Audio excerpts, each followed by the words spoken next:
Hello everyone, welcome back to YK Reviews and welcome back to the retrospective Nightmare on Elm Street review as we're talking about the final movie of the whole franchise, the reboot, Nightmare on Elm Street 2010. So let's get into it here.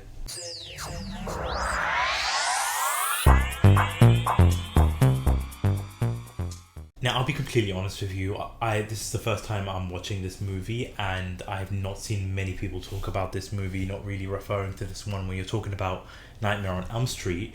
I was going in there with pretty much low expectations since this is going to be the one where Robert Englund does not reprising his role as Freddy Krueger. It's going to be a completely different actor.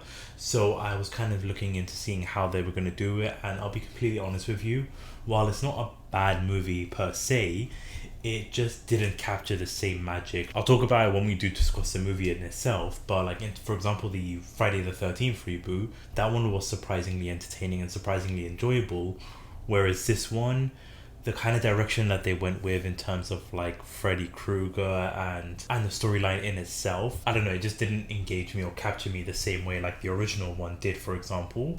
But we'll talk about the movie in itself, because like in terms of the opening sequences here, you've got the title sequences, you've got like flashes of like kids in school, preschool, so we see what's happening with that, and then we cut to a diner scene in Springwood. It's pretty late there. You've got this character Dean who is trying to look for more coffee. He's asking this waitress, but she just completely ignores him, so he goes into the kitchen to look for the waitress to try and get more coffee, and he's being stalked by Freddy Krueger, because you see the classic knife fingers that he's always wearing, and as Freddy Krueger is about to strike him, he wakes up noticing a cut on his hand. And so this girl arrives, Chris, she arrives into the diner, she sits down with him, he tells her that he hasn't slept for 3 days, and eventually when he does doze off, you just get Freddy Krueger attacking him, making it look like in real life, like in front of all these customers, in front of the waitresses, in front of the whole diner, he's looking like he's cutting his throat, but it's actually Freddy attacking him in his dreams, cutting his throat, killing off this character Dean. So then you get the funeral sequence. You see Chris, she's noticing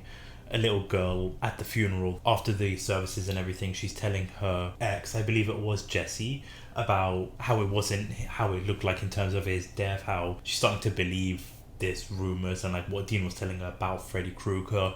We see Nancy, who was a waitress at the diner at the time, she's starting to say that she believes it, but Jesse's just dismissing the theories here. And so we're focusing on Nancy because we see her in her bedroom. So throughout the whole movie, you've got similar shots when it comes to like the original movie, similar types of sequences and similar type of shots. So for example, with this one, when you've got Nancy in her bed, you see Freddy pushing himself against the wall, trying to pop out of the wall and above her head, similar to like Nancy in the original movie. So you've got similar shots when it comes to that. And then as the movie's progressing, you've got these characters like Chris and Nancy and the other characters starting to remember and starting to realize that they all knew each other as they were kids, as they were like 4 or 5 years old. So Chris is starting to look at like old photographs where she sees that she actually knew Dean as a kid, whereas in her mind she only knew him when they were like in high school or middle school or whatever the hell it was. She goes to the attic, looks at some old photographs, even finds a dress, the same dress that she saw as a little girl in the funeral there, but with claw marks on that dress. And then you get Freddy going to like attack her as she's like waking up. So it's the next day, Chris is in school. She's again similar shots when it comes to like Nancy in the original movie in school. Chris dozes off, and when she wakes up and she's in this dream sequence, she's in this rundown, dingy school looking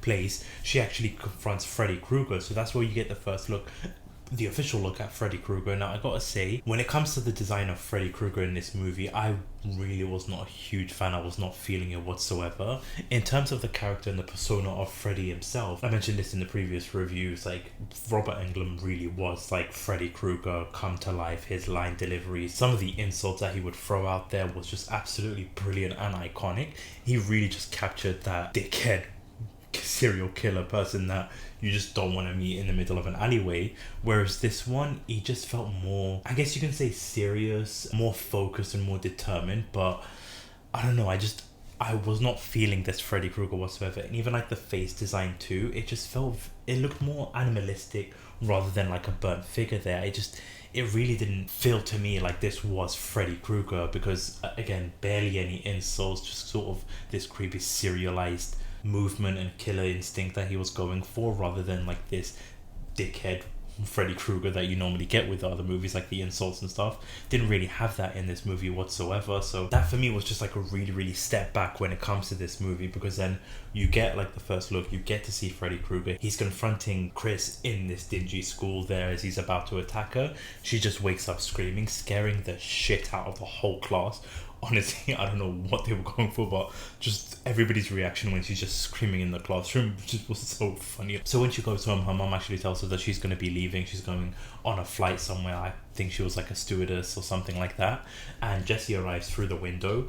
So they decide to, like, because Jesse's starting to believe Chris and the theories and stuff like that. So they decide that they're going to end up like not sleeping together, but sleeping together like in the same bed to keep themselves, making sure that they don't die, which, let's be honest, it was never going to go well. So eventually Chris does fall asleep. When she wakes up, she's in this dream sequence. She finds out that her dog has been clawed by Freddy when, like I said, like in terms of line deliveries, his line was saying that he just wanted to pet her, when I guarantee you Robert Englund would have come up with a much cleverer line than that. But she tries to run away from Freddy. She goes back into the house, but she actually ends up in the school once again. And so Freddy goes to attack her. He's playing Ready or Not, Here I Come with her, like those types of lines that he was delivering, for example. And then he goes to attack her, and then you get basically the same sequence as the original movie when it comes to Tina's death. So he's clawing her out. She's getting killed in the dream sequence as Jesse's trying to wake her up, unsuccessful. And so Chris ends up dying. He sees this blood and everywhere, so he decides to run away. He goes to Nancy's house, but Nancy's just freaking out because he's got blood all over him, trying to tell Nancy about this and then run away. The police come and handcuff him and take him to his prison cell. But he's trying to stay awake, but that doesn't work. He ends up falling asleep, and you get this dream sequence where like the guard tells him that his parents have posted bail. As Jesse's trying to leave the police station, he ends up going into this boiler room, the famous boiler room that Freddy's always at. He confronts Freddy face to face. Freddy's asking him if he can turn back time, if he can bring people back to life, that kind of stuff. So things that, like I said, don't really felt like Freddy Krueger like, but that's the kind of thing that he was getting. And then as like Jesse's cowering over, he's telling him like, why are you scared? I haven't even like scratched you yet. Disappears and then reappears and stabs Jesse right from behind, like stabbing him back to front basically. And so he ends up getting killed in the prison, in like his room, as his cellmate is freaking out, trying to escape, trying to get out of the room because he's seeing this, witnessing this. Now after this, Nancy starts questioning her mum, starting to ask her what's going on, and the mum just sort of like brushing it aside. So Nancy decides to go take a bath. So again, you get the basic shot for shot when it comes to the original movie. Like she's in the bathtub, you see the claws come out, but this one just really wasn't as effective as the first one because the claws come out. Now in the original one, you get Freddy Krueger trying to drown Nancy and stuff like that. In this one, the claws come out, her mom calls her, and then he just goes back inside the water. Not really effective. She gets out of the bath. She has this dream sequence where she's in this snowy bedroom, which then leads to like a snowy road. She gets confronted by Freddy. Freddy's telling her that she's her number one, that he's trying to get her to remember everything. Just like these weird dialogue, weird confrontations that was kind of frustrating me throughout the movie with Freddy. Like when he's confronting his victims, when he's confronting these characters, it's just not the same. It's not hitting the same as it does in any of the other previous movies. Now granted, like for example, the worst one in the franchise, like Freddy's Dead, at least Freddy was having some fun, having some great deliveries, having some wonderful one-liners. This one just really felt very out of touch with the franchise, in my personal opinion. But she wakes up and starts doing some digging with this character, Quentin. So they find this picture of all of them in preschool. They confront the mum, so we get a little bit of the backstory. Now again, with this backstory, not really a fan of whatsoever, because in terms of the Freddy Krueger backstory, that apparently all these kids were going to preschool. This Freddy Krueger was a gardener, and apparently he was having a great time with these kids, but Nancy was his number one person, that he would take her to this special cave and was doing bad things to these kids as they were in preschool, and these kids told their parents about this. But the way the mum explains it is that before they could do anything, Freddy was able to run away and escape, not being confronted by the parents, which we know later on in the movie that wasn't the case. But like I said, in terms of like this backstory, it's just like having that, going for that route rather than like, for example, I get that they wanted to do something different, but with the backstory of Freddy Krueger, he's like a serial killer, child murderer, child abductee, that kind of thing, kind of goes with the character and gets what he deserves, rather than doing this weird route of doing things to these kids. I'm not going to say any like terminology or anything like that because of YouTube, But just going through that route, I just felt was a weird choice whatsoever. I guess like because it was back in 2010, it just wasn't looked into too much, but I don't know, that direction just felt really, really strange. But then Quentin, who's doing the swimming lessons, as he's like swimming, he ends up going into like a dream sequence, and that's where we get the truth of it all. So the parents did actually confront him. So Freddy Krueger's running away from all these parents. He locks himself in one of like these rooms in this big empty warehouses and stuff. And so these parents, they try to surround this shared house, room, whatever it is. They eventually throw this gas with fire into this location of where he is, causing the whole thing to explode, causing him to basically burn alive. And again, if you're comparing it to the original backstory, at least with like Freddy Krueger in there, he wasn't this, I would say, coward, because he's not. In this one, he's running away from the parents, but in the original one, he's in his location, he's in his warehouse, then the parents throw the fire and all that stuff, and he's in there getting burnt rather than running away from the parents. He's got that fearfulness in him, whereas this one, it's sort of like this person who's just running away from the parents. I don't know, it really didn't come across well for me when it comes to like Freddy's backstory, and then even Freddy's persona too. So then you've got him being burnt alive, so the parents did eventually kill him, and then also they're going for this story of like Quentin, when he does wake up, he goes and confronts his dad about it, saying that you guys never found the cave that we supposedly told you about, that he's taken us in. You guys killed an innocent man. Just going through like that route really just baffled me and was very odd choices. So him and Nancy end up driving. They go to like this supermarket because Quentin's trying to get some drugs. Nancy ends up falling asleep and gets once again attacked by Freddy Krueger, and he gets her claws in her arms, so she has to go to the hospital. When they try to sedate her, she totally freaks out, not wanting to be falling asleep. So as like the nurses and stuff are trying to talk to like Nancy's mother to try and get her sedated, she ends up running away. Her and Quentin go in this truck, drive away, but of course Freddy Krueger appears on the road, so they swerve, crash the truck, and end up going into that same location of where Quentin saw all the parents attack them. They end up going into that location where they actually do end up finding that cave where Freddy actually took these kids. So the whole story about him being innocent was just a complete mislead, and so he is actually guilty of all the things that he did do in terms of what he did to the kids. And also they found a bunch of pictures too of Nancy, so like Nancy was his number one victim. Like I don't know, I just really felt weird with this direction. But with this third act, they decide that the only way to take on Freddy is that they're going to try and bring him into real life. Now, this thing of always wanting to fall asleep and then grab Freddy and bring him into the real life, I felt like it's just really overplayed at this point. Like, I prefer it when, like, in the earlier movies, like, you're taking on Freddy, going in a creative route. For example, the first one, okay, Nancy did take him out into real life, and then that was the direction they went with the next couple of movies. It's either kissing Freddy, bringing Jesse back into reality, or taking on Freddy, taking on his corpse in real life and that kind of stuff.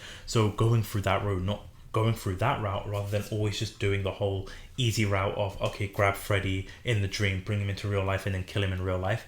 I felt like it's just really overplayed at this point, but they do go for that route. So Nancy ends up falling asleep. She goes into this dream sequence where she does confront Freddy, and so even Quentin ends up going into the dream sequence. He ends up trying to stab Quentin. He goes and confronts Nancy. She ends up running away, but she's in this house. And then this really weird sequence of events where Freddy Krueger is trying to get Nancy in the bed, just acting so creepy with Nancy. Like, he's got her not tied down, but like stuck in the bed where she can't move. And he's just toying with her, but not in a serial killer way, in a different way. And again, I'm trying to balance my wording here, but it really was just a creepy direction that they were going to go with, a creepy direction with Freddy with this, like, just so determined to just do what he wants to do with Nancy. But she tries to end up fighting him off. She even tries to like stab him with the scissors, but that had no effect because they're in this dream world. He goes again, throws her into the bed to end up continuing doing the creepy thing that he wants to do. But then as he's about to stab Nancy in the stomach, Quentin ends up injecting Nancy in her sleep state with, I think it was adrenaline or something like that, waking her up. As she's waking up, she grabs Freddy and bringing him into the real world, where it turns into like a 2-on-1 handicap match with Nancy and Quentin taking on Freddy. They're beating him up, he's beating them up, and eventually Nancy ends up slicing off his arm, the one with the claws, and ends up slicing his throat, killing him off right there and then, where you've got the ambulance and the police all arriving there. Before they leave, they end up blowing up this cave, destroying all the evidence as they're doing that, and killing off Freddy right there and then. As we get to the final scene of the movie, the final sequence, in which you've got Nancy returning home with her mother, only for her mother, she's standing there, a mirror behind her crashes, and Freddy just stabs Nancy's mother, killing her, ending the movie. Once the credits started rolling, I'll be completely honest with you, I kind of just felt baffled and confused with the movie itself, with the direction they were going to go with this movie. Like I said, the whole Freddy Krueger storyline, the subplot, the backstory just really did not go well with me. And then his persona, his mannerisms, I just felt really, I wouldn't say uncomfortable is a word, but just baffled with the kind of direction they did want to do with Freddy. And even like the design itself, I just was not vibing with this Freddy Krueger whatsoever. Didn't feel like this was the best in the franchise. If we're comparing like remakes and reboots with the Friday the 13th and this one, I feel like the Friday the 13th sort of captured the magic more than this one did. This one just felt really odd in the direction that they went with, and even the final third act sequence, again going for like bringing Freddy into real life to kill him there, just felt really just played out at that point. So I really wasn't a huge fan of this movie, to be completely honest with you. I'm sure there are fans of this movie, and if you do enjoy this movie, I'm glad that you did have a good time with it. For me, being a fan of like the original one, and also just rewatching all the movies right now for this Halloween season, this one just did not stick out too well for me. But I want to know your thoughts in the comment section down below. If you enjoyed the movie, if you disliked the movie, what your thoughts are about it. Let me know in the comment section down below. And also keep an eye out on the channel, because we are going to be doing the tier ranking video for all the Nightmare on Elm Street movies coming out tomorrow on Halloween. So definitely keep an eye out on the channel. Subscribe if you are new, so that you're not missing out on that, and also all the plenty of content we have got coming our way here. But I thank you so much for listening. I thank you so much for watching. This is YK Reviews.